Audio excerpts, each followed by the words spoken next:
conversations. We're on a journey and it's just getting started.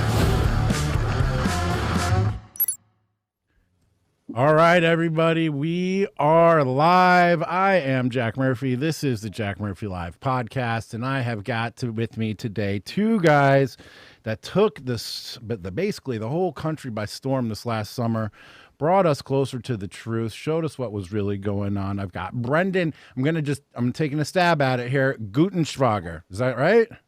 You got it. That's all right. There. Nailed it. And let's see, what are you? Richie I got that one. Richie McGinniss from the Daily Caller. Brandon G from BG on the Scene, two of the most prolific street reporters and journalists from last year and maybe of all time, given that this is basically a new field. How you guys doing today? Thanks so much for joining me. Doing well. Good. Thanks for having us. Awesome. So the first thing I want to do, guys, we were doing this in the pre-show, some reflections on 2020. Now, you guys were on the road all summer long. You guys were literally everywhere. You were in all the hot spots. You were in D.C., you were in Kenosha, you were in Minneapolis, you were in Portland. Maybe you guys were in Atlanta even. You guys were all over the place. So many things happened, but let's start off with what stands out to you guys from 2020? Let's start with you, BG on the Scene. What stands out for you for 2020, for you in your life and your perception of what journalism is and what you thought your life was going to be and your professional career? How long have you been doing this? And did 2020 change your whole life? And just tell us a little bit about that, Brendan. Yeah, I would say the number one thing that stood out for me was just the pace of it all, the frequency of what was going on and how quickly everything went from 0 to 100.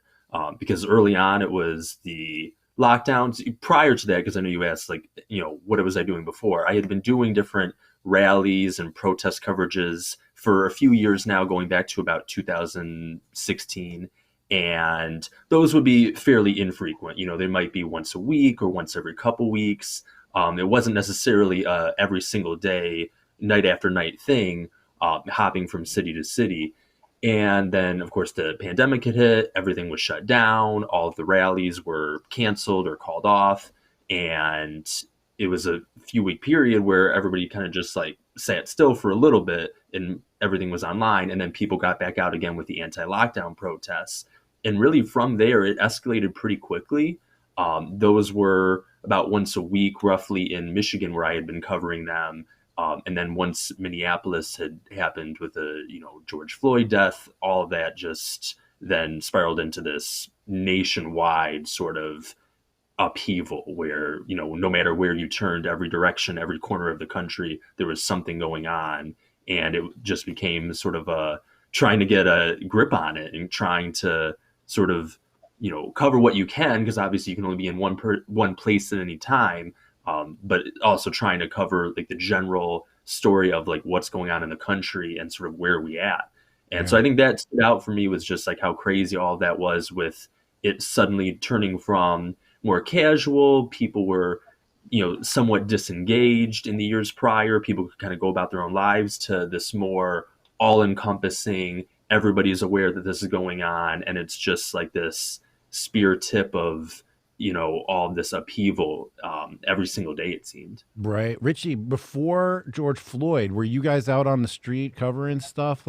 Were you set up to be the street team at Daily Caller? Did they transfer you to that? Once it looked super hot, how did that work? And what stood out for you in 2020? Yeah, it's interesting hearing BG's experience as compared to mine, because, BG, being independent and basically being a one-man band, he's able to go, wherever he thinks the action is. And for me, when the pandemic hit, I was just stricken with fear that I was going to have to fire my entire video team. So to answer your question of were we covering protests prior, for sure we were. But in terms of it being a viable business model, it really didn't capture the national consciousness until after George Floyd. So we would always be on the ground for various protests in DC, but the severity of those protests, excuse me, and the size of those protests wasn't anywhere near what we saw after George Floyd. And, I think that's one of the interesting parts about covering these events, is that you have one side saying, oh, they're just riot pornographers. And then you have the other side saying that everybody's peaceful. I mean, and that, that nobody's peaceful, and that, these are violent things that should be exposed. And we're stuck in the middle, really just on the ground, filming day in and day out. And I think what people don't necessarily realize is the amount of times that we're on the ground that people don't pay attention to our content, specifically because, something crazy didn't happen. And BG and our team, specifically Jorge, Shelby, and I on the Daily Caller video team, we always, basically tell the story of whatever happened. So it's not like we're not going to go to an event because we think it's going to be peaceful. And there were plenty of instances over the summer where, we live tweeted the entire event. We wrote up our rap piece. We did our, video highlighting what happened. But the stuff that goes viral, to be completely honest, is the stuff that, goes Auri. And so that's really when people started paying attention. And in a weird way, it actually did kind of, save our on the ground team, because during the pandemic, like BG said, there was nothing going on. There are like 10 people on the video team.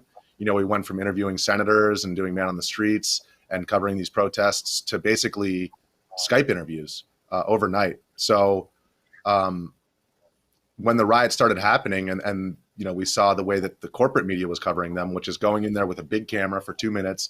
Oh, as you can see, it's very much a party-like atmosphere. Back to you, Tim. And, then leaving the zone. And that's their report. And that's how they're reporting on it.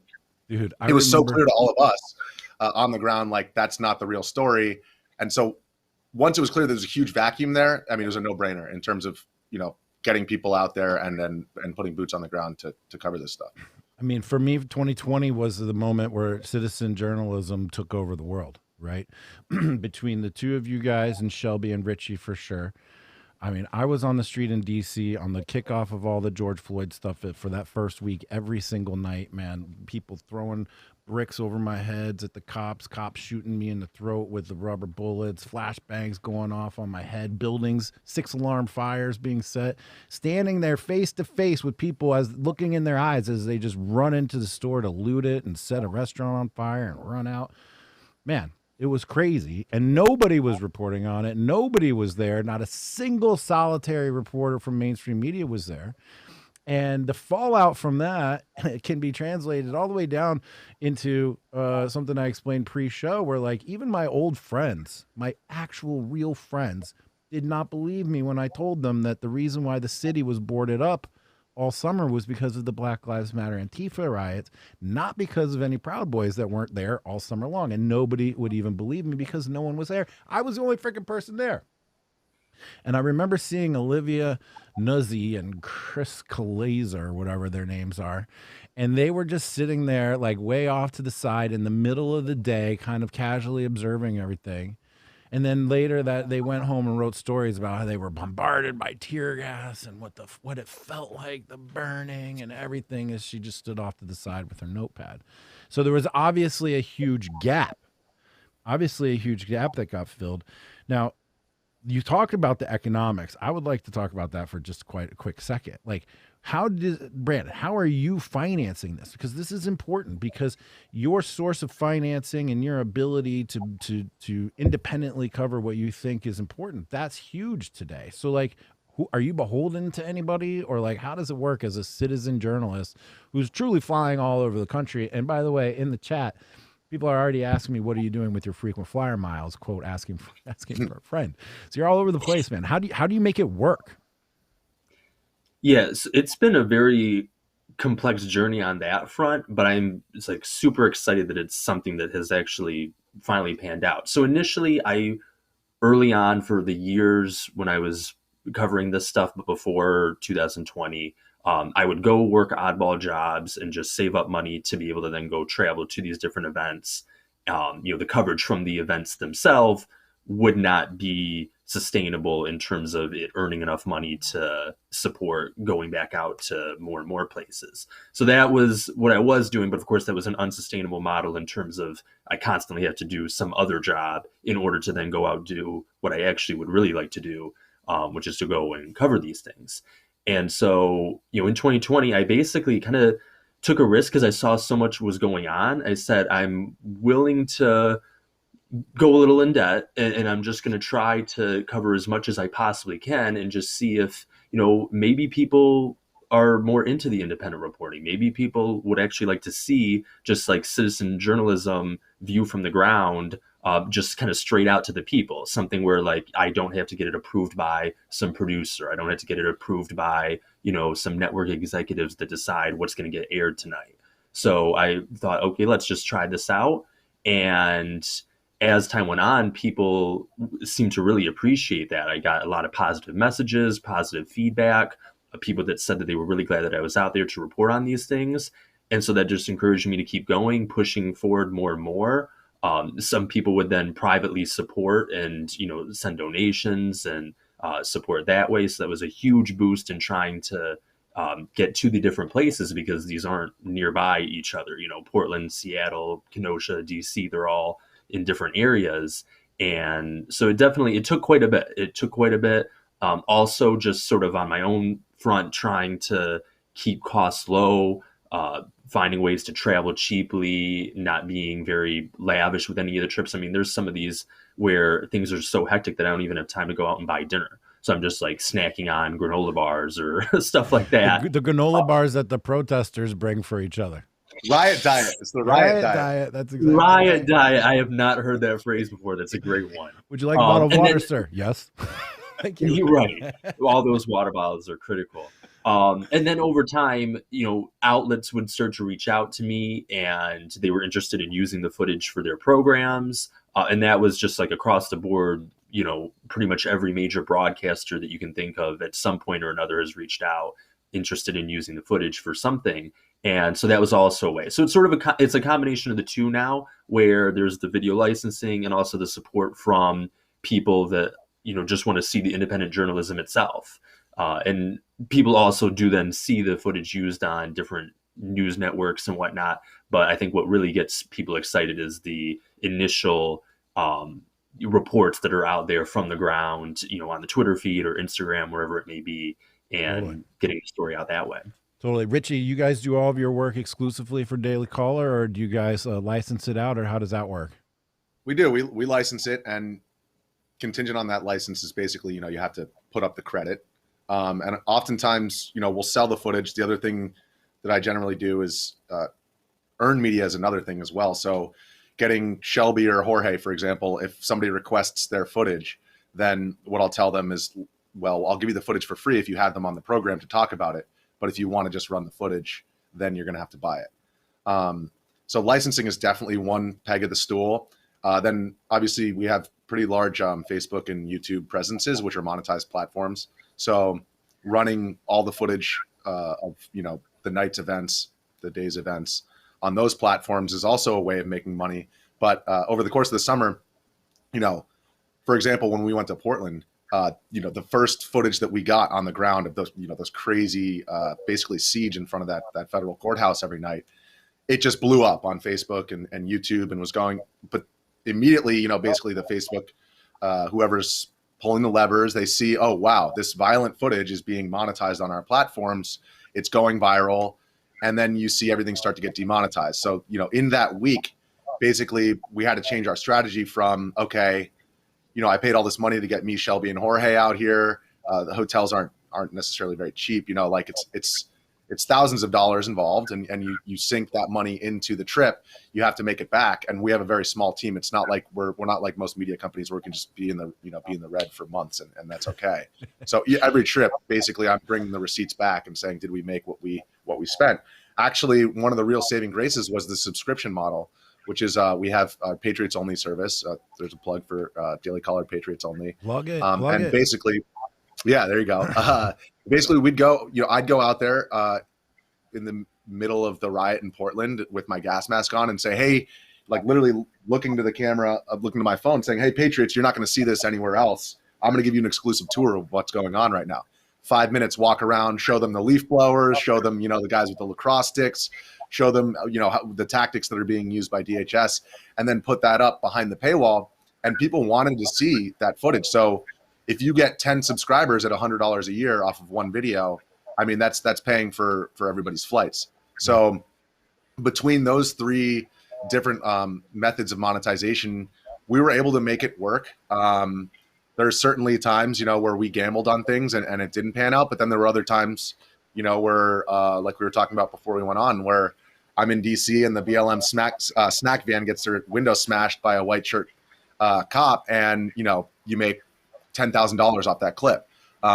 So then I'm like, okay, now we can fund the next 3 trips because, you know, we captured this. And I think the last thing I'll say about that is there is definitely a bit of a paradox there, which is you want to cover these things completely. You want to be a fly on the wall. You want to show when things are peaceful. You want to show when things get violent. You don't want to, you know, censor this or that just because, you know, some of your audience might have this ideological agenda or whatever.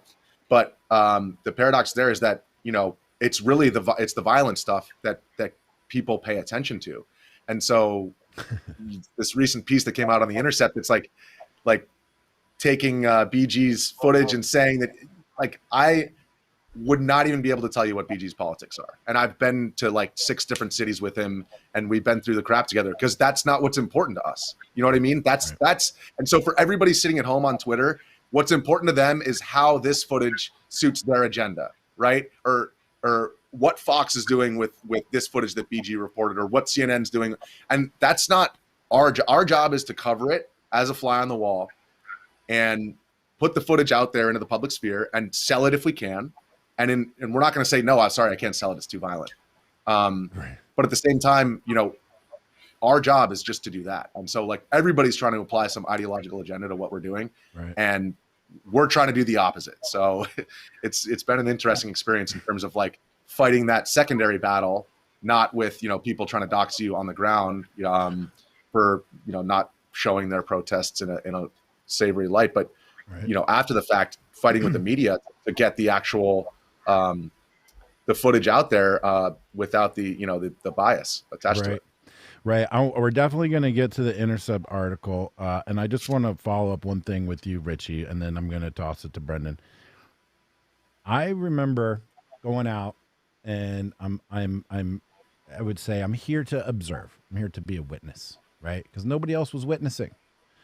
So I was there to be a witness, and you know, I would get tired with the phone and the camera and all this. So I put it down, take a break for a while when everything is chill, and then everything swells back up again, and you fire everything back up. And after a while, I noticed I was hoping something bad would happen, and that made me feel like shit, kind of. Like, Richie, did you ever feel? You can be honest, bro. Did you ever feel like you wish something bad would happen so that you had something to do? It justified your whole trip and your time away from your friends and your family. I left my kids at home. I'm putting on a freaking bulletproof vest. I'm all out there, and I'm like, well, if nothing bad happens, this sucks, which is just a warped mindset. Like, I'm bringing it up as a critique of myself. Did you ever have that experience? Interestingly, for me, so my boss, Jeff, he's a Marine. Jeffrey Ingersoll, he's our editor-in-chief. He told me right when the ride started, okay, I'm sending you, Shelby, and Jorge out there. If Shelby gets a black eye and you're not in the ICU, I'm going to effing kill you myself. And so for me, like, my primary concern was monetizing the content. And so we talked about the fact that, you know, peaceful content people aren't going to want to buy that. So on that front, yes, you do want events to happen so that you can, you know, continue to monetize things. But for me, honestly, I was like, these, you know, Shelby and Jorge are younger than I am. I just wanted it all to end. I wanted to go back to the beach. You know, it was the pandemic. We didn't have to work in the office. I just wanted to surf. That's what I wanted to do. And, you know, Shelby and Jorge are so gung-ho and so ambitious. They'd be like, this is happening. Like with Kenosha, for example, they were like, Shelby's like, we got to go tonight. And I was like, I'm not ready for this, but I'm going to get on the plane. So I think really what it was is like just providing support for Shelby and Jorge, and doing my best to keep everybody safe. Obviously, I'm the one who ended up in the dangerous situation, so I didn't do a very good job of that myself. But I think that's a really good question and it's a very honest question to ask. And I think, you know, a lot of people in like corporate media wouldn't be willing to have that conversation because it's, you know, it's my way or the highway. And that is a very real thing, which is Nobody wants to see the peaceful protests. And I think that really has affected the way in which, one side or the other has come to understand what happened in the last year. Totally. And I can see just in tweets, man, if I tweet about Antifa, I don't know what you guys know about my background, but I got doxxed by Antifa, like hardcore. Like they saw me in a picture, they researched, scoured the internet, found my real name, doxed me to my employer, ran a whole campaign against me as a Nazi to get me fired from my employer and all this stuff. So like I've been up in the biz and in the mix with all these people and seeing all these things happen. But at the end of the day, you're right. You just don't. Wishing to see something bad happen it was a bad feeling, which was one reason why I stopped going out. That was one reason why I stopped going out, because I felt it inside of me and I didn't like that. Brendan, did you ever feel that? You invest time, money, energy, sacrifice personal life, jump on planes, risk corona, risk getting shot, risk getting your head beaten in. Do you ever feel like you wish something bad would happen and it didn't? I know this is kind of a crappy question, but this is why we're here, for the real talk. It's a good question. I think early on, when it was more like unknown, everything was a little bit more just sort of like unfolding for the first time. Maybe there was more of that. It is something where it's just like, if you're going to go out into these new places, exciting places or scary places, however you want to view them, you do wonder, like, hey, can I witness something interesting here? Especially as somebody that's not like on assignment here, to where there's like a guaranteed, your hotel and all that's guaranteed no matter what, your travel is guaranteed no matter what. So I think early on maybe, but as time went on, and maybe this is sort of what Richie now I think it sounds like fully into at this point, is where you just kind of actually appreciate those nights where something doesn't happen, where and maybe that's just more from a safety perspective, not necessarily from the like licensing and media perspective, but just because you start to realize very quickly in this how difficult it is as a person out there, like not even just like, these abstract concepts of, your feed or your following or your, views, all those things. The actual like safety of your body ends up becoming so much that there were times after a while of going out there to where I kind of almost had the exact opposite, to where I was like, oh, thank goodness this is a calm night. Yeah. Like I don't know that I could have handled a full-on riot on this night, or I don't think I could have handled like a full week of just like total unrest after everything that's already happened. So I would say that's something that kind of evolved over time, to where it kind of depended on the situation. But early on too, there were just so many where like so many things did happen that you certainly weren't like wishing for more. It's like, okay, if you already see an entire block of buildings burning down, like doesn't get a whole lot more extreme than that, other than if you just start adding quantities. So it's, right. And that's just sort of how my experience with that went 2020 and going into 2021 for sure. One other thing I want to add, sorry, real Richie, quick. It's like, I just think because BG's talking about, what it's actually like as a person on the ground. When the Jackson statue, when they try to take that statue down and they spray painted BHAZ, Black House Autonomous Zone, on St. John's Church, that was like in early mid-June. Yeah. Like witnessing something like that, or witnessing the Capitol, or witnessing stuff at the federal courthouse in Portland, like there's like a pit of your stomach feeling of like, I'm nauseous because I can't believe this is my country, and I can't believe that this is happening in front of the White House, or this is happening in the Capitol. And like, that is like, it's that feeling that you have, like when like you find out that you did something really bad, or like that something really bad is going to happen. It's like, it's a terrible feeling. And I feel like the fact that I experienced it is something that I don't want to forget it, but at the same time I do. And I think that basically explains, once it happens, once the toothpaste comes out of the tube, you can't change it. But I wouldn't, I put myself there to tell the story of what happened. And so I wouldn't say that like I wanted it to happen so much as, I'm glad that somebody was there to tell it, because this is our country. As you described it just now, I could feel it, man. I could feel it. And I remember one night in particular, I was actually away. Thank God. I had to get out of the city, but it was the night that they were trying to tear down. They started tearing down the statues in DC. It was like when they really first started doing that, and I was like, oh, how is this happening to my country? How is this what's real? I wanted to just like get in my car and drive the 300 miles from where I was to like go down there and just do something, you know. And I will never forget the very first night that I was out. The very first night, it was May 27th or whatever, and it was I was sort of accidentally there. I mean, I went to go see it, but I had never done anything like this. I'd never streamed. I'd never didn't know about having composure on stream on stream. So like there's buildings being looted and like buildings being burned, and I'm just like pouring out my normal. I mean, I'm generally an emotional guy, but I was like just pouring it all out, rambling, like adrenaline pumping, just oh my God, they're burning down my city. Oh my God, they're stealing all this shit. Oh, I just got shot. Oh God, you know, and like I didn't know anything about my composure. So it was just really, it was an honest expression of just like terror, man. And it really was happening. And I want to continue to tell your guys' story because I luckily, the worst thing that I saw was arson and, you know, deadly assaults and you know, people burning things down and stealing stuff. But you guys, man, you guys were in Kenosha the whole night, right? You guys were in Kenosha the whole night. You guys saw everything. Not only saw, but Richie, you participated. Like you participated. Let's start with that, Richie. Like, let's start talking about Kenosha because it's heavy, dude. Well, it's heavy. Tell me. Let's just first start walking off, through it.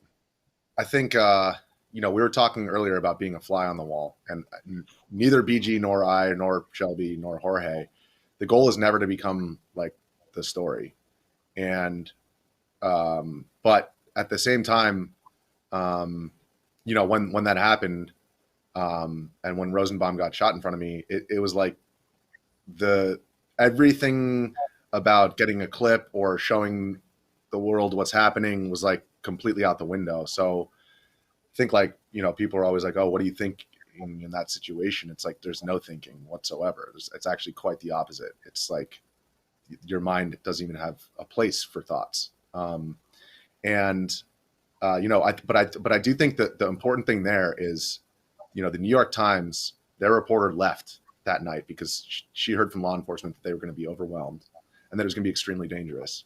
And the only reason why we have any account of what happened is because we were there and it's just crazy to me to think about when we all first met, like in the Chaz and in Portland. And, you know, we didn't have any clue of what was going to happen, but we had a mission. And that was to be there and just to show what was happening, whether it was 2 a.m. violent altercation or whether it was a bunch of people around a jam band circle, you know, smoking weed at 3 o'clock in the afternoon, like singing Kumbaya. That was our mission. And we all were there. So we all formed a bond of like, you know, Antifa's out for us. The Proud Boys are out for us. Fox News is out for us in certain instances. CNN, you know what I mean? Like we were everybody's enemy. And so all we had was each other to watch each other's backs. And so when the crap actually hit the fan in Kenosha, I'm just thankful that, you know, you hear over the last year, all these people say, oh, I lost friends over this. You were talking about the Facebook friend that you lost, the caterer for your wedding before we went on. I'm going to be completely honest. Like everybody was there when I needed it. And that was really what stayed with me, which is the fact that you form these bonds, you try your best to serve your mission, but you're also just trying your best to like be a good person in those situations. And, the people that stand by you is like, that's what really matters.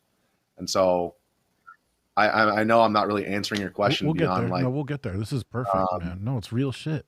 Beyond the fact that, you know, when that all happened, it was like everything was autopilot and all of the people who I care about propped me up. And all I had to do was like say what I saw because everybody else, you know, helped me through everything else. So we're gonna get to the details on that. Brandon, did you feel that sort of us against the world sensation that Richie's talking about here, and did you feel a bond with your fellow street journalists out there over the summer? Yeah, it was just going to interject if you hadn't tossed it to me that I was actually getting goosebumps hearing what Richie said there, because it just resonated so well. And it's something that I personally haven't even thought about much until, it gets brought up down the line and you have some time to actually analyze these things. He's exactly right. It's like, it got so chaotic, and like there's been chaotic nights, but sometimes you can try to find order to the chaos. In Portland, I would say that was a little bit more doable because it was a little bit more routine. There were more nights that looked similar to where you could have some sense of like, okay, where could this go? What level might it escalate it to? What is it unlikely to escalate to? With Kenosha, it was more like a powder keg. Like nobody really knew to what extent this is going to go to, what it was going to look like. This wasn't a town that had known this sort of, demonstration or riot or anything like that prior. So it did become this autopilot sort of feeling, and it was the people around that, like he said, propping you up to keep you going. I remember I had a good friend that had been with me to help with driving and stuff like that. And in the hours after the shooting, and I know we'll probably analyze the night itself, not to skip around too much on it, but I was just getting inundated with calls, messages, emails, all this different stuff from people, networks, from family, from friends. It was like every possible person you could think of. People that were just like friends checking in to see if you're okay, family checking in to see if you're okay, friends that saw your stuff and are excited, news networks that are trying to contact you, trying to do this. And if I didn't have like support around me, and also too, and it came in the form of like physically around me, but also, the online support, people saying, oh my God, like people need to support these reporters that were actually out there, go check out Richie's page, go check out Shelby's page, go check out Brendan's page. Seeing that kind of reception also, it was this surge of energy that was needed, because otherwise there was just no way that a person could really handle that. It just became this adrenaline autopilot sort of like go through and, keep doing what you came here to do. And even though you don't have a whole lot of time to think about it and not a lot of time to process anything that's happening, just keep going. Just keep going. Was there anyone out in the street on your side? In retrospect, thinking back on it from my memory, there was nobody. The cops didn't necessarily want to see you there with the camera. Antifa definitely didn't want to see you there with the camera. Black Lives Matter definitely didn't want to see you there with the camera. Most of the general protesters definitely didn't want to see you there with the camera. Was there anybody out there that was backing you up, or did you feel like you guys were under attack basically from all directions all the time, Richie?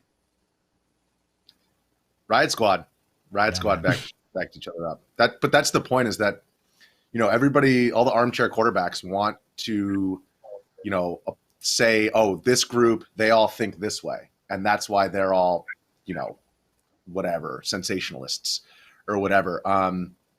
But it had literally nothing to do with anything other than the fact that we all had a similar mission, which is we're going to be on the ground and we're going to show stuff that they probably don't want us to show. And, I think that BG definitely towed that middle road. And I won't comment on other members of the squad and what their, ideological agendas or biases are. But that's what we shared. The bond that we shared was like, nobody else wants to have our back, and we do. And then I think secondarily, like BG was saying, like, we could have easily I could have easily gone through the media business for the last 10 years and just like burned bridges to climb the ladder. But, like growing up playing team sports and stuff like that, it's like, it's always a team effort. And I've always viewed it that way. And I didn't necessarily realize, but 10 years later, when something bad happens, it's like these people who I haven't talked to in 7 years, like reaching out and saying like, listen, man, oh, I know a lawyer, like, oh, I know a lawyer in Wisconsin, like, oh, he can help you out. You might have to be a witness. Like, you need to talk to this guy. And just the degree to which, like, when the crap actually hits the fan, that all of those relationships become, you realize how important they are. And so I wouldn't say that anybody in the business itself helped us beyond the squad. And you know, I think my boss was incredibly supportive, but in terms of in the media landscape, no, it's like people just want to use your content to serve whatever, to dunk on whoever they want on Twitter. Like, oh, I told you that it's not just taco stands, and look, see the BLM, that's terrible. You know, I mean, and we always were very clear. There are two groups. There's protesters who come out and they have good intentions and they're out there at 7 p.m. and they give their speeches. Then there are people who come out and want to sow the seeds of chaos. And I don't know why it has to be one or the other, why you can't have both, you know? Why can't there be good actors and bad actors in a protest of 2,000 people? It's like, it's so crazy how one-dimensional the interpretation of our footage was. And so I think in that respect, I mean, I was attacked immediately for going on Tucker Carlson after Kenosha, and I had to threaten to sue CNN for making misstatements about me, repurposing my comments on Tucker before they would have me on.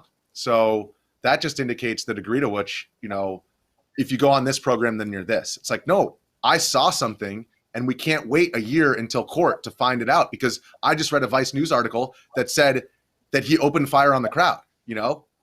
And so it's, yeah, it's been an interesting experience and really eye-opening in terms of the way that our media functions in 2020 and 2021. One of the reasons they hate you is because you're making them look bad and lazy and like a bunch of fucking pussies, which they are.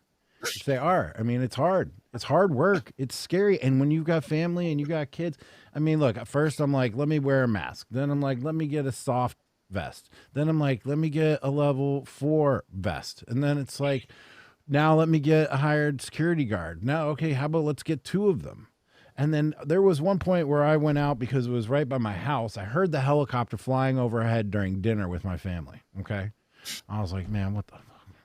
So I pull up Twitter, and 3-4 blocks from my house, there's a protest because some guy was joyriding and didn't want to pull over, and he ended up getting killed by another driver. And I went out there and I was the only one. There was no counter protesters. There was no other journalists. There was no nothing. It was just me. And eventually they could tell it was just me. And before you know it, there was like 10 of them, and then 15 of them, and 20 of them. And then all of a sudden I'm in a semicircle and they're just pushing me. And I boom, and I back up. I'm like, oh, that's the riot wall with the cops. So I'm like trapped between the cops and them. And right as they were about ready to just assault me, one of the cops grabbed me by the back of my belt, and they opened up the riot wall and they just yanked me through. And I was like, how the hell did that happen? Which didn't help my cause, because they kept yelling at me. They're like, you're a narc, you're a cop. So that didn't really help. Same thing happened to Shelby in DC. Literally the exact same thing. Really? And then they think that you're one of them. But you are one of them because you're not one of them, right? Everybody who is not with them is definitely against them. But how many police assaults did we film too, you know, on the other end of it, which is like, dude, so many. That, you know, we're going to show it on both sides. It's not like, oh, I love the cops. I love all cops. So that one cop beating that guy up, can't show it to the public. Nope. Not going to, you know, it's so crazy that people are like, you bootlicker. And then what? We got beat up in Wauwatosa, and we told everybody what happened, which is we got the crap kicked out of us by cops who were being too aggressive. Brendan, tell that story. Yeah, absolutely. Sorry, Brendan. Sorry I got you arrested, buddy. You know, in retrospect, I reflected on it. There's so many lessons that I learned stemming from that it may actually be better off in the end, in the sense that I learned a lot from it. I bad incidents without learning something from it. And so I did learn quite a bit from that, just in terms of better safety measures and protection. Just to quickly, you know, go over what happened with that. We were out covering, there was Wauwatosa. It was the announcement that they would not be firing the officer that was involved in a shooting recently. It was Officer Joseph. Alvin Cole. Yeah, Alvin Cole was the victim there, and the officer was Joseph Mensa. And they had taken to the streets that very first afternoon. They had gone on the highway. Then they ended up marching all the way from Milwaukee into a suburb, Wauwatosa, which is where this had all stemmed from. And that first night, there had been people throwing rocks into some apartment buildings, a few stores that had been broken into as well. Wasn't like wide scale looting or anything like that, but for a smaller town, it certainly was quite a bit of damage done, at least along the march there. Anyway, that was all the first night. We continued to cover it the second night. And that second night actually was really just peaceful protests and marches. Even though, and the first night too, they had also looted a Speedway at one point, a gas station. I know that was one, Family Dollar as well. So, I mean, just to put it in context of like, okay, that's what happened the first night. Second night, go out. It actually was just basically peaceful protests, marches, which we had been covering and made it pretty clear. But then at a certain point, the police moved in because they had issued a curfew, didn't want people out. And people had at one point gotten all into their vehicles and started kind of just like driving in a caravan and made their way into downtown Wauwatosa. Police found a way to cordon them off by placing either roadblocks or physically placing their vehicles in such a way that once the caravan had driven down certain streets, they kind of got blocked off. And so then they started going up to cars, making arrests. I know Richie had gotten one really, really crazy video. I believe it was Alvin Cole's mother that had been... that was right before, yeah. That was, yeah. And that was the point. Yeah. I mean, that was a big event, her getting arrested. Right. I mean, it was of, huge historic significance. So what had happened was we had parked a block or so away from where this group was at. And we parked in just like this church parking lot. Yeah. I should be more specific. Stupid Camaro too. I, for what it's worth, was voicing concerns about being this close. I said we shouldn't do it. We shouldn't be here. And I did not get out of the car because of that. And I think Shelby was on the same page on there. And 2 did not run over. That's why you only saw Richie's video from there. Because actually that was one of the rare moments where I was like, this scene is too hot. They're actively making a whole bunch of arrests. But there was something about the setting that I just felt like this wasn't the typical, okay, we can just stand behind the police line and film the arrests. There was something about it where it was like anybody that's out is about to get swept up in this. And that's exactly what happened. And so then, I don't know the exact details. I could let Richie tell the details about what was said to him by the officers. But from my perspective, what I know is very shortly after Richie went out, the car had been parked. I stayed with it. Shelby stayed with it. He went out to go film. Within a couple minutes, it wasn't very long, all of a sudden was running back with police officers chasing him. And I just thought, oh my God. And then he ends up on the ground right outside of the car. He's getting hit with a billy club. Within a few seconds of that happening, from the other side, officers run up then they just opened up the door, the passenger door of this car, which was right next to where I was at, and were yelling at me to get out of the car. Shelby at that time was yelling, hey, he's press. They didn't care. They pretty much just continued. It was kind of hard to see all of the detail. All I could see was just the club going up and down with Richie on the ground over there. So that was really rough. That was my knee they were whacking. Still isn't the same. Right. And then I started to get out of the car because they were telling me to get out of the car. So I did. Then I get grabbed, slammed backwards onto the asphalt there, had actually gotten a minor concussion from that. And then immediately they had like 3 or 4 police officers just, all of a sudden get right on me. They were, held me down as I'm pleading with them that I'm pressed. Like I'm not even resisting or anything like that. There was nothing about this that was warranting this level of aggression with it. And they, it was a pretty aggressive arrest. They pretty much just refused to hear anything regarding being press or regarding any sort of, reason for being out there. They just said, you're out past curfew, you're getting arrested. And then Richie and Shelby were eventually able to talk their way out of it, but they actually were briefly arrested there, and even in the back of the we were all in the paddy wagon together. Paddy wagon, yeah. And unfortunately, I was not able to, and so then got taken to this jail cell where they didn't even have running water. They were using a jail cell that was out of the county where this had happened. I suppose because of capacity concerns that they thought they weren't going to have enough in the Wauwatosa jail. So they actually took us out of the city into a different county, into their jail to book us. And like I said, that jail had no running water, was there for a few hours. It was like a few hours of the arrest and waiting in the paddy wagon, a few hours at the jail itself. And then 3 a.m, they just release you out onto the street in that town. Not, they don't take you back to where you actually were picked up, and basically just say good luck. And your cell phone's taken into custody, so you don't have any way of calling anybody other than the sheer grace of there were other people there, like the jail support for the protesters that had been arrested. They had people in the lobby, so I was able to borrow a cell phone and be able to contact Shelby, who, was not in jail at that point, and then was able to come back and get me. So it was rough. And it took like a full week before I could even get that phone back. I kept calling over and over, and they were just refusing. They said, oh, this has to be held supposedly because of evidence. They wouldn't tell me even who was holding it. They wouldn't tell me what agency. And eventually after a week, and I just kept pressing them, I'm like, you guys cannot just like steal my work phone. Like, this is what I use to contact people. This is what I use for any of the licensing. This is what I use to have professional relationships with people. Like, you can't just keep this in your custody. And eventually they, agreed to that. And I had to drive all the way back out there to get that. But it was quite the experience. Richie, how many times did you get arrested this summer, dude? Who, me? Yeah. Well, like in terms of hands behind my back, just that, well, depends on, I mean, I was zip tied once. Let's leave it at that. There you go. Certainly was tossed by many more cops than that. Actually, in New York, I almost got arrested as well. But I think just in terms of that event, like what I took from that is it only takes one cop who is a bad apple to mess up your life.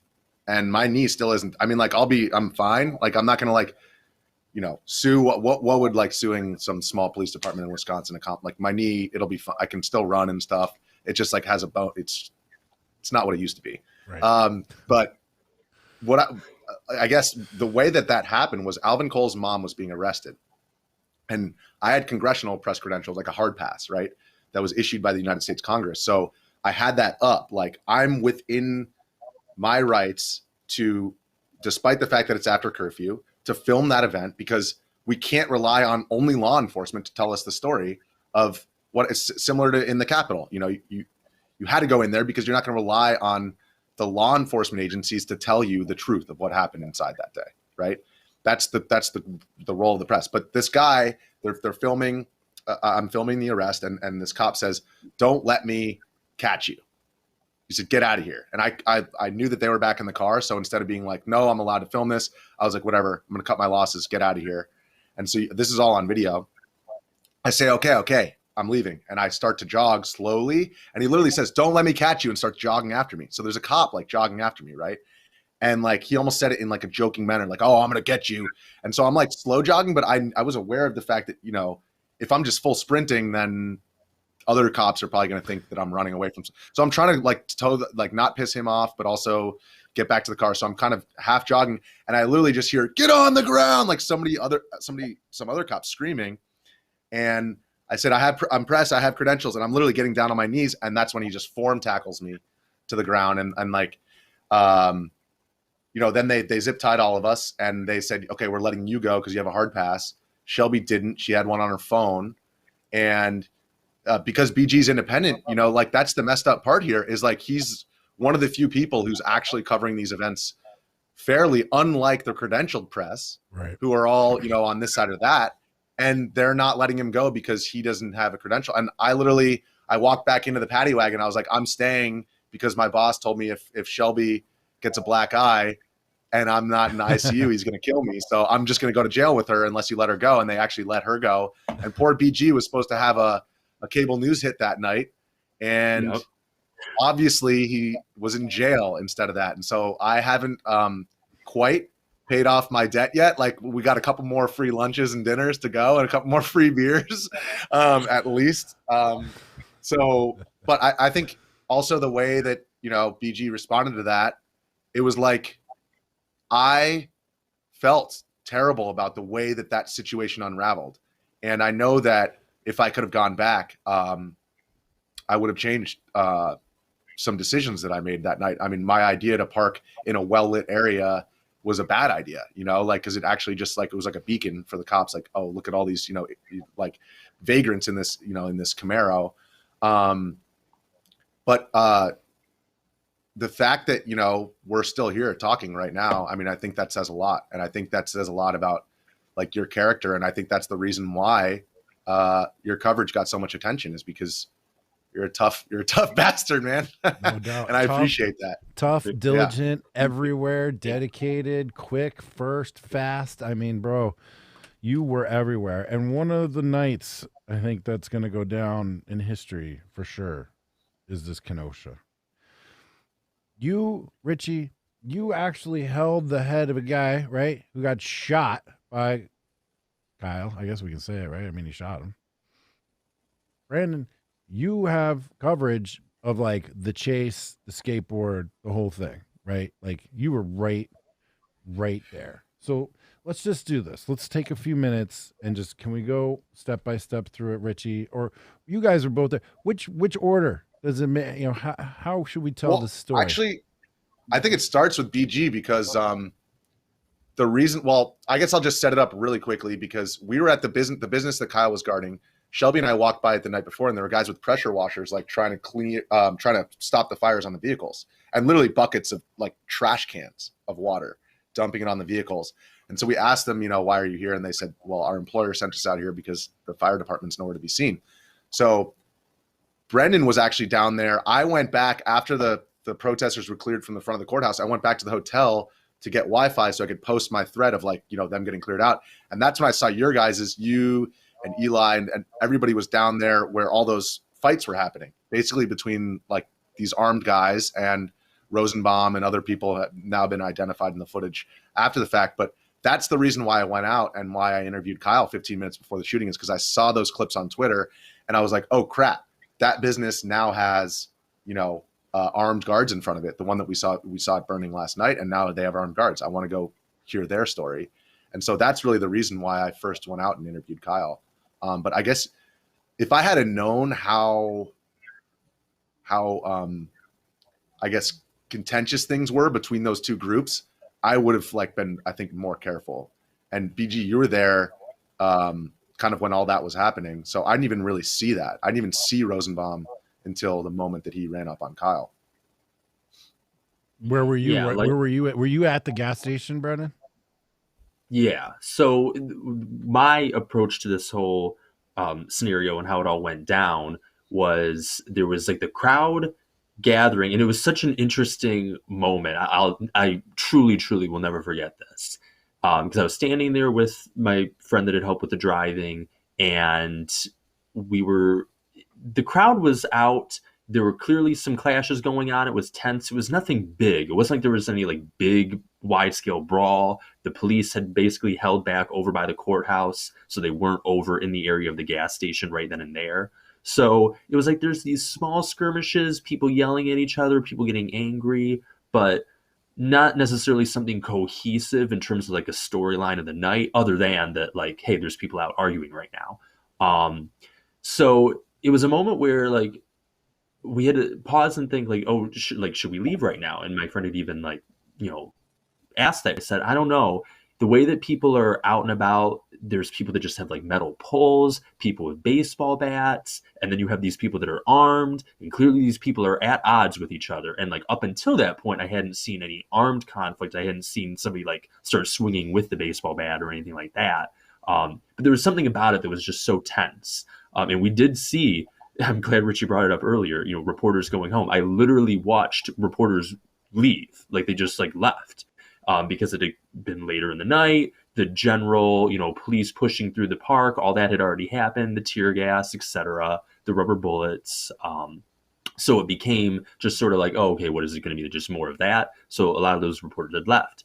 There was something about it, though, that just seemed so tense that I just thought, like, okay, you should stay here. So I briefly went over to film. There were a couple cars that had been set on fire at a nearby used car lot. Was walking back from that, and that's when I heard gunshots for the first time. So those were about 2 blocks south of where I was at. And that was the initial incident. And I believe that's where Richie was at. I would later see the video of you in the parking lot. That initial shooting, the reason why they were chasing Kyle in the first place was after that. And so then basically I had run towards that, and that's where then I picked up at them all chasing Kyle away from there. So I basically just immediately turned right back around, started running north again. And then, of course, all that's caught on video as it happened. So at this point, So by the way, that means he was running towards the gunfire, just for the record. Yes, I really was. Yeah. Yeah. Right. Which, I mean, Yeah. some would say maybe not the smartest thing, but BG hears bullets and he goes running towards the gunfire. Baller. And so you run towards the gunfire. You run into Kyle running down the street, up the street. And Richie, at this point, you're with, we used to call him the N-word guy, right? The N-word guy, right? Rosenbaum. Joseph Rosenbaum. Yeah, you're still there at the gas station at that point? Well, I was in the back of, I was probably at that point, I was in the back of the SUV. Because it only took, from the moment that he got shot to the moment that I loaded him onto the gurney was only like 5.5 minutes, because the hospital was right across the street. Oh, wow. So actually, I saw the guy who got his bicep blown off come through. Grosowitz, is that how you say his name? I always forget how to say it. Bicep guy. I don't know the pronunciation, but that is yeah. The guy who approached Kyle with a handgun while Kyle was on the ground. Yeah, and I could not even believe. It looked to me like somebody had taken like a knife and just chopped off his bicep. Like, it was so weird. It did not. It just was his bone. You know what I mean? It didn't look like an injury that would result from a firearm. And so I was like, at that point, I was like, did that guy's arm just get, what the hell is going on out there? But I guess just to rewind, I think the crazy thing about that night is the fact that I basically encountered Kyle about 14 minutes before the shooting happened. And like I said, I saw those clips on Twitter of everybody, the armed guards out in front of the business and people fighting. And by the time I got there, it was actually settled down. There was nobody there anymore except for the armed individuals. So they're like 3 guys on the ground and then like a couple more on the roof.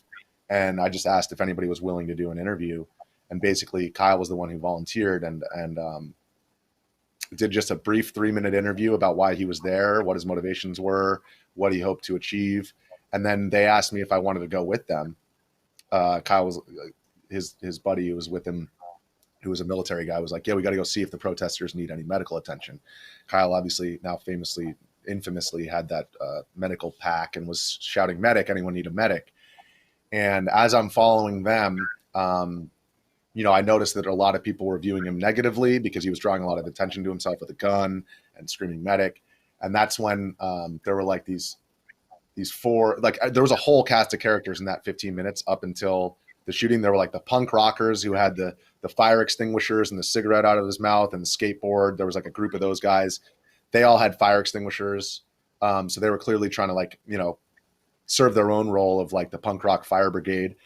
Kyle examined one of those guys' arms. And then right after that, there were like these 4 dudes. One guy had bright yellow pants. You can see him in my video, and a bright yellow hat and like a wife beater and the brightest Air Force Ones you've ever seen. Like it was just like surprising. Like if you're going to commit a crime, you shouldn't wear such bright clothes. So like that stuck out to me.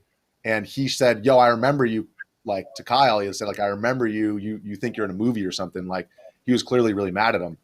There were 4 guys there. And I wanted to get their side of the story. Cause I was like, why are these guys mad? He told me why he's here. Now these guys are mad at him. So I went up to them to ask, any of you guys want to do an interview? Kyle left. And they basically like, were really pissed that I was filming. One guy stepped out on me with some bricks, like he was going to smash my head. And I like went into like my fight or flight mode, which by the way, there were like two attempted, people tried to rob me twice that night of my phone. So I just went right into what I did before, which is like, get ready to run and just sprint, just keep sprinting. And they won't chase me because, like I'm going to go for miles until you know what I mean? I'm not going to stop. So I was ready to do that, but I last ditch effort, I really wanted to get the details of why they were mad at him. I said, does anyone want a White Claw? Because I keep those in my gas mask bag to kind of, break the ice when I need to. It's like my emergency brake. So like I was like, and the guy squatting down, the biggest dude was like, yeah, I do. And so I cracked a White Claw and gave it to him. And they kind of started laughing like at the guy with the bricks, like, oh, you think you're so tough, like you're going to beat up this white boy.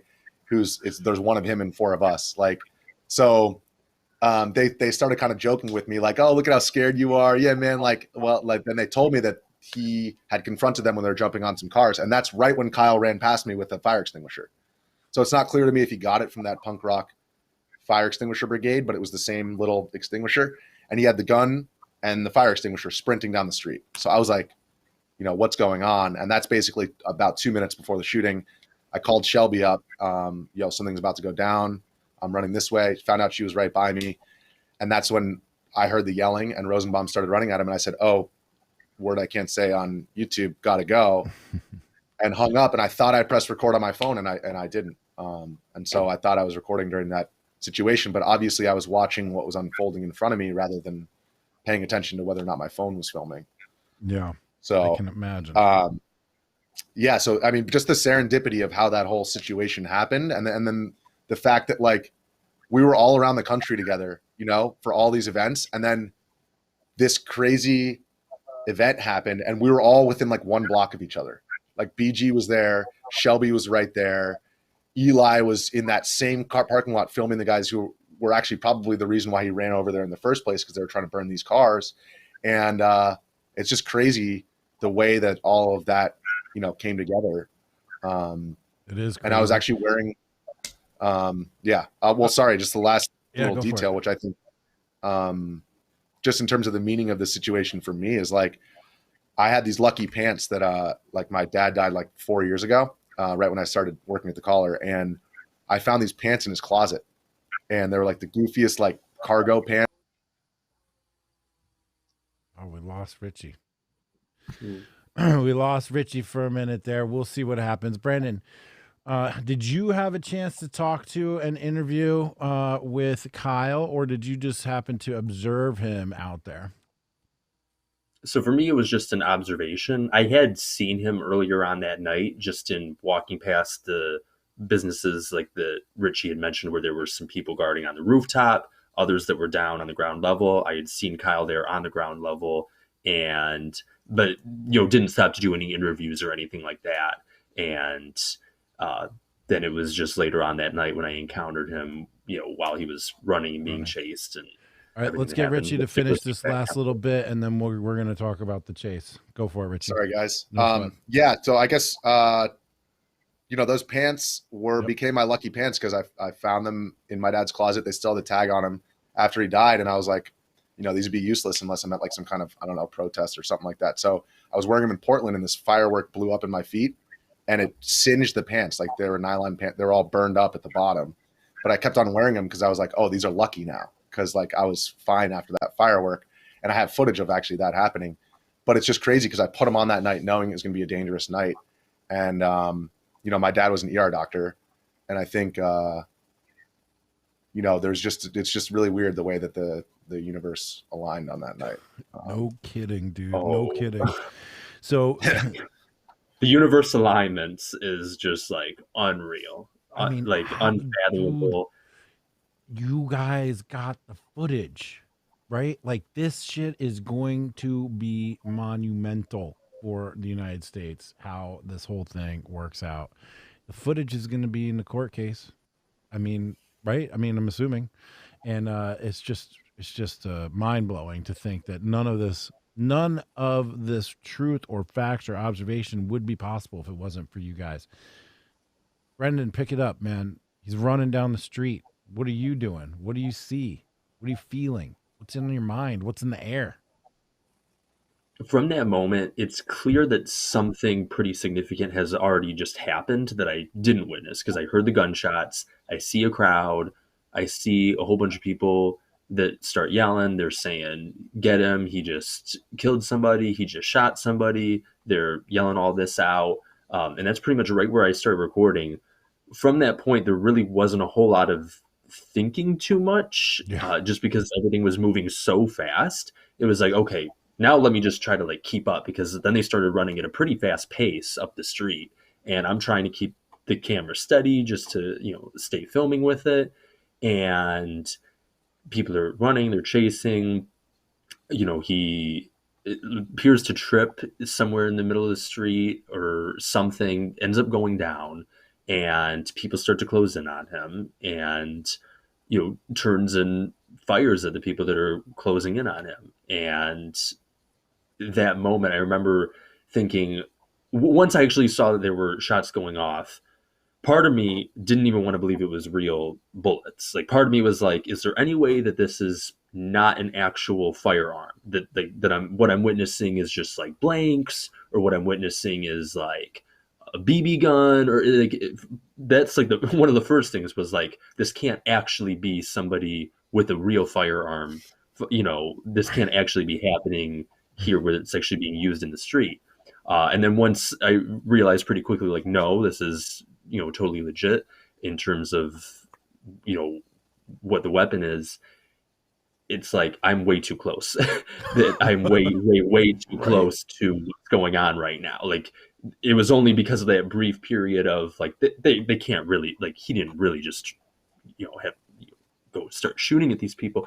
And then I realized, just how close I was. And there was that feeling of, I don't know that it's even possible to get away at this point. Like, if this ends up being an open shooting where, somebody just turns and starts firing around, I'm way too close. I'm already like too far gone. Which actually, in a weird kind of way, I stayed and continued filming partially because of that, where it's like, okay, well, I'm not like way out in the back filming from behind a fence or something. By the way, let me just add this in. Like, I'm not recommending any of this. This isn't like advice or any sort of like strategic way that people should generally go about this. But that night, it's like, I had never witnessed anything like this before. I had never witnessed that degree of, violence of any kind. And it was just so overwhelming that function in the brain kind of slowed down to the point where I didn't really know what all was happening. I was just trying to process it all. And it all happened very quickly. Like, from the moment that I first encountered him to the moment where he was walking past the police is 2 minutes. That 2 minutes, people have gone through and analyzed it so much and paused and, rewind this and rewind that. But it kind of stuns me sometimes when I realize that whole span is 2 minutes. That's it. Yeah. It wasn't like this was some 10-minute occurrence. And within 2 minutes, we go from him being chased to a couple people are dead in the street to he just walked away. And, and everything that happened with that. And, that's something that's obviously going to be analyzed so much, because one thing that I always say anytime that I get asked about Kenosha is I don't know what it was that happened in that lead up, where I had heard the gunshots, but like, I didn't see who was shooting. I didn't see what triggered that. What was the prompt for any of that happening. So that's something where, a more complete picture of it all is definitely necessary. But like, without that portion that I captured, that portion really, as far as I know, would not have been captured any other way. So that's just sort of my experience with it. And just as a sort of personal note with the whole Kenosha thing, I very nearly wasn't there that night. Theoretically, in terms of how the night prior had gotten, I probably shouldn't have been back out there. I had just been, I had a car broken into and robbed, and I had my laptop stolen, wallet had been stolen, and all that happened that Monday night, the night before all this happened. Jeez. And something in me just said, even though you just lost thousands of dollars, and even though you just, lost all these incredibly valuable things and whatnot, this is such an important story that you need to be out there. You need to be back out there, because there's so few that are willing to go out and tell this and tell it the way that it's really happening. And well, the rest is history with that in terms of what went on the second night there. Crazy. That's heavy, dude. I'm just sort of letting it set for a second. Witnessing people get shot, dead people in the streets, mobs chasing a kid. Like, dude, do you remember? I mean, you guys are way younger than me. Never mind. When I was growing up, they would talk to us about Kent State. Kent State, like, it changed the whole universe. National Guardsmen killing some, university kids. Different players, different everything. I feel like this is gonna be something like that, because the fallout. I'm not sure how it's gonna go, and the way that it was all just, dude, I was there with you. But just that's how it felt. My heart rate was up. I was like, what the is going on? Like, I mean, I tell people like I witnessed it as well as you could without being there, like watching it live. I mean, and we owe that to you guys. And you know, I was out there for a little bit, but man, you guys are out there all summer, getting beat up, getting arrested, getting shot at, getting gassed, getting yelled at, and I mean, all for the truth. And you know, look, I'm sure you're making some money. You ain't making $1 million doing this. We know that for facts. You're doing this for the love of the job, which is truth and spreading the truth. Just speculation. I mean, if you were the jury, what would you say? Did it look like self-defense to you? Total speculation. Richie, you maybe your boss won't let you answer this one. I don't know. Well, just, I mean, personally, I can't. It looks like I will probably have to testify, and so I won't say anything beyond what I saw, which is Rosenbaum chase Rittenhouse and lunge for the front portion of his rifle, and Rittenhouse dodge that lunge and then shoot 4 shots, and you know, that's what I saw. And then I didn't even realize that it was Kyle who ran up behind me afterwards. I just yelled, "Call 911" to the pair of legs that showed up, and I didn't even realize it was him until afterwards in the footage. But wild. Yeah, that's all I can say, and I can't. That's my role here is to be a witness and not anything beyond that. So, and what's crazy about that is like just watching you guys. I had more context, right? Like I was watching somebody else streaming at the gas station, watching the guy become the N-word guy with the screaming and the violence and the threats and the clearly looking aggressive, clearly wanting something to happen, right? Like he looked like he was an agitator. And being able to piece it together from different people and stuff, it's fascinating. But as we've learned, video doesn't even tell the whole story sometimes, as weird as that is, right? We thought, I think, once upon a time that if something was caught on video, then that was actually what happened. But we can see, man, context and what happened 5 seconds before and what happened 5 seconds after. All these things make a huge difference. Is there anything else you guys want to talk about with regards to Kenosha? It's heavy. It's historic. It's epic. Incredible. We can move on because I have a couple of other things to talk about. But I think the only thing I would want to say just quickly in terms of like my personal experience with it is, you know, everybody has their own perspective on what, you know, what's the best politics for America, what, you know, gun control and protests and police reform, all that stuff. There's human suffering that's going on, and it's not just the people who are dying like at, you know, these chaotic events, but it's also the reasons why people are going out there in the first place. And through all this stuff, like it's very rare in the media that people ask that question. And so what is the suffering that's causing people to go into the streets from both sides of the political spectrum? And what is the suffering that's causing people to, you know, try to lunge for somebody's gun, you know? And that's, for me, the thing that's stuck with me the most. That's touching. I mean, one thing that's touching. One sec, Brent. That's a mature, respectful position to take, man. And given all the things that you've seen, all the different answers and comments you could have given right then. I mean, I really appreciate that comment, and it's true, man. Those questions need to be asked. People's assessments of root causes may vary, and some people may be wildly off in their assessment as to why there is this suffering that you're talking about. But there is no question that it exists. Thanks for that. I appreciate that, Richie. Brandon? One thing that really stuck out for me was seeing the dynamic of who is out there. With Kenosha, something felt so different. It literally felt like you have people actually like from this community as well as people that came in from other towns, but it was so much more of a mix. You know, you were used to some of these protests where it's like, oh, it's this one group, and it's this group that we constantly see now every single week, and they've been in this same town doing this. whether it be in Portland or DC, whatever it might be. With Kenosha, it felt so different because it was like you saw people that were just like casually dressed at times, as well as like the Black Bloc. You saw people that were taking up arms to defend businesses, which wasn't that common in all these cities. There were definitely some places where it came up, but I had never quite seen that level of it. And seeing that in what was a smaller town, I mean, it still has a nearly 100,000 population, but it's not a big city.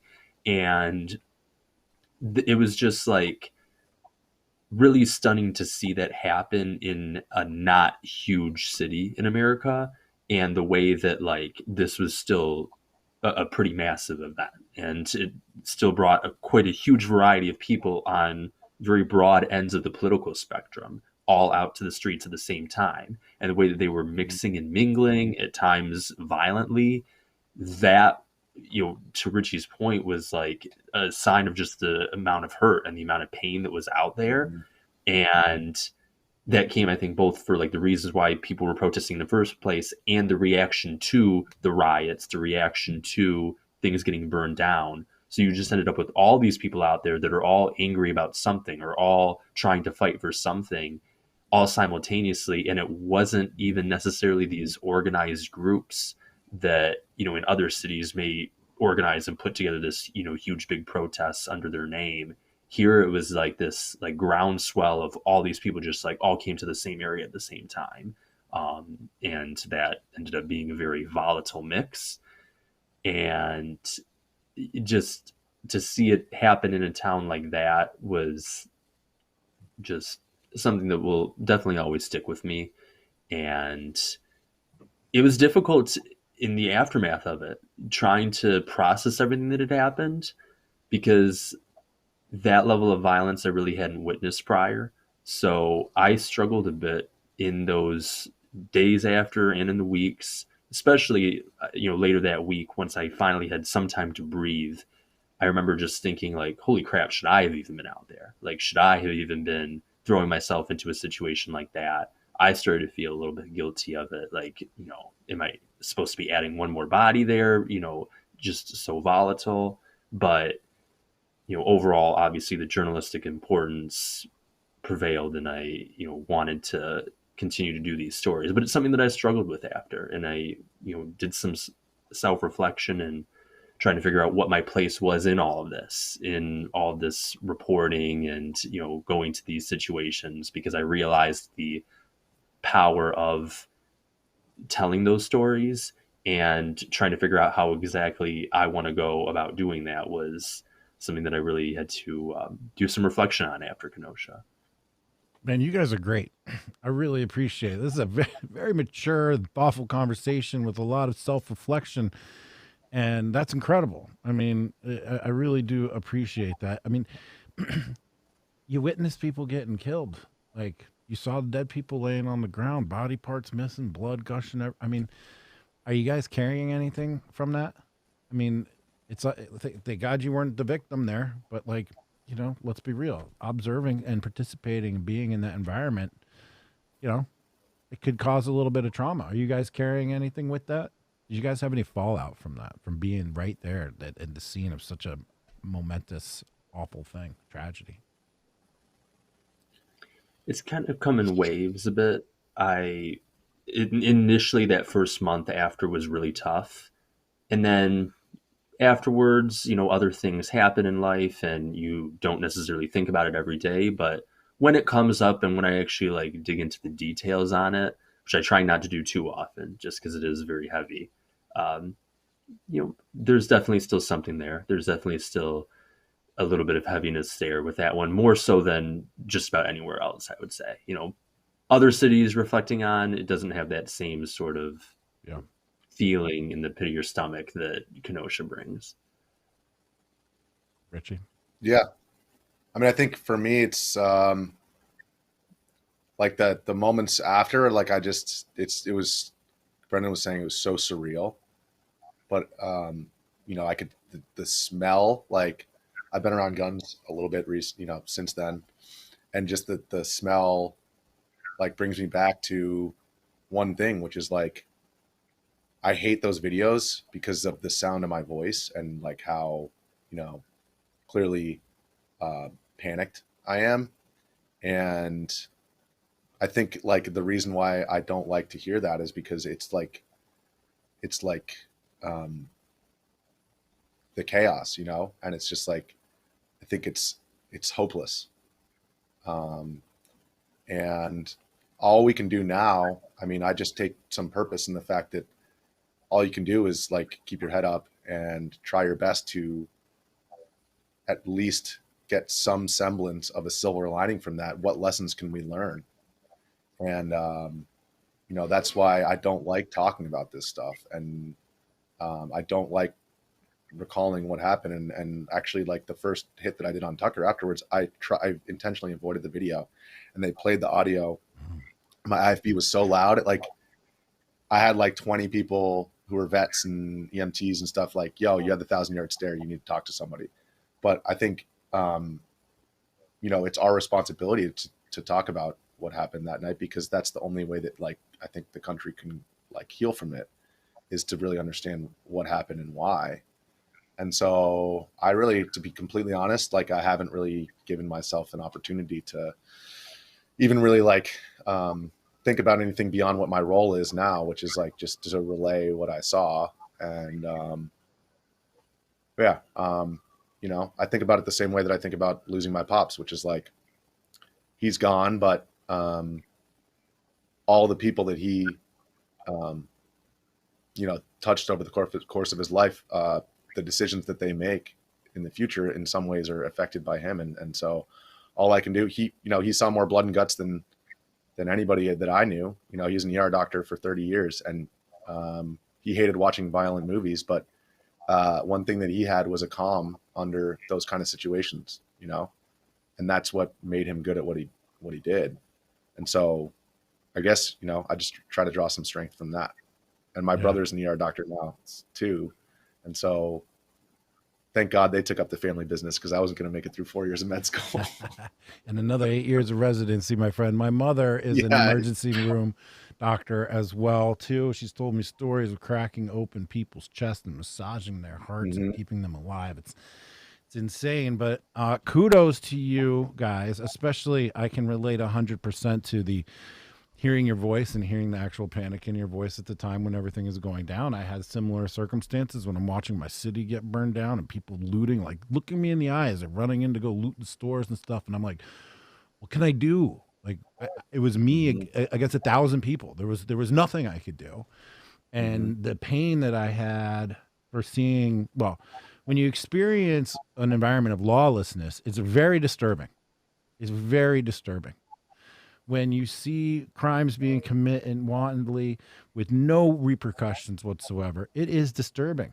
A breakdown in like civil society is disturbing to participate in, observe, and be around. It's really unsettling. And when you live stream, you're not just showing what you're doing and reporting on the scene. You're part of it because you're live. You're live and you're experiencing it, and things happen and you react in real time. So you guys should be commended for sharing a little bit of yourselves with the world and paying a price for the reporting you did with a little piece of your soul. I mean, there's no question. I don't mean to make it too heavy, but like, you guys are going to remember this for the rest of your life. And it's going to be part of the story for the rest of your life. So you guys should really be commended for that. Congratulations. I am honored to be talking to you guys. I remember back then, Scott Adams tweeted out one night, like, Jack Murphy and Andy No just killed mainstream media forever. You guys' names need to be on that list, at the top of that list as well, because you're doing the work that none of those guys are doing. This is true journalism. It's true. It's bravery. It's courage. It's self-reflective. It's humble and honest. And it's been an honor talking to you guys. I got queued up the intercept shit and all that. Fuck all those guys. Losers. We'll leave them off to the side. We don't need to give them any air here whatsoever. You guys speak for yourselves. You stand on your own. You guys are impressive gentlemen. I appreciate you taking the time with me today. This has been an incredible interview, incredible sharing of experiences. Fuck, I felt a little catharsis myself just being able to talk about it with you guys and with people that can relate Thank you guys very much. I appreciate it. Would you guys please tell people where they can find you? Brendan, how can people find you? How can they support your work? Everywhere at BG on the Scene. My primary way of putting things out is on Twitter, but I also have an Instagram and YouTube and Facebook pages. They're all just at BG on the Scene, so pretty easy to find, and you don't have to spell out my long last name. BG is a little bit easier on that. Get out there, guys. Support him, BG on the Scene. Send some money his way so that he can keep bringing you the truth. Think about the money, $10, $20 that you can give this guy who's going to help continue to bring to the courts and to our national perspective the most important events that are happening in our country that no one the fuck else is. Besides this guy right here, Richie McGinniss. Richie, where can people find you and Shelby and Jorge and the rest of the squad? So Richie McGinniss, just at Richie McGinniss everywhere. And the Daily Caller, Jorge's Ventura Media, Shelby's Shelby Talcott. And additionally, all of you guys out there, we're hiring. We don't pay well. You will get a lot of experience. And I did this on Tim Pool's show, and actually we have a great intern that I got off of Tim's, my little ad that I did on there. So I'm doing it again. Email me, richie@dailycaller.com. And that's it. I appreciate you guys tuning in, and I appreciate you having us on. I mean, this is a substantive conversation, and I think we accomplished. I think we really dug to a deeper truth than I've really gotten into with any programming that I've been on. And well, thank you. Let alone like a 2-minute cable news hit, Right. So this is the future, and Right. I appreciate everything you do. I appreciate that. Thank you, Richie. Hey, if we're successful getting you an intern as Tim was, I can get you 1/10 of an intern. He can get you one based on proportions. We'll get you 1/10 of an intern out of this one. that should help you. Tim Pool's. No, I got like 30 applications. There we go. All right, sweet. We'll get you 3 applications and 1/3 of an intern. Guys, appreciate it. I'm Jack Murphy. Follow me on Jack Murphy Live on Twitter. Hit subscribe, hit remind, share the broadcast, guys. It is the #1 way to beat the algorithms and get this message out there. You think YouTube's going to want to push this truth? No. You have to copy the link and put it into your Twitter and send it out to people. You have to put it in your emails. You have to send it via text messages. It's the only way to keep going and to keep this thing going, guys. I really appreciate it. Richie, Brandon, you guys are the bomb. Thanks for coming on. Guys, we are out. And until next time, I will see you later. On this show, we're driven by curiosity. We want to chart a path forward. Best people, best conversations. We're on a journey, and it's just getting started.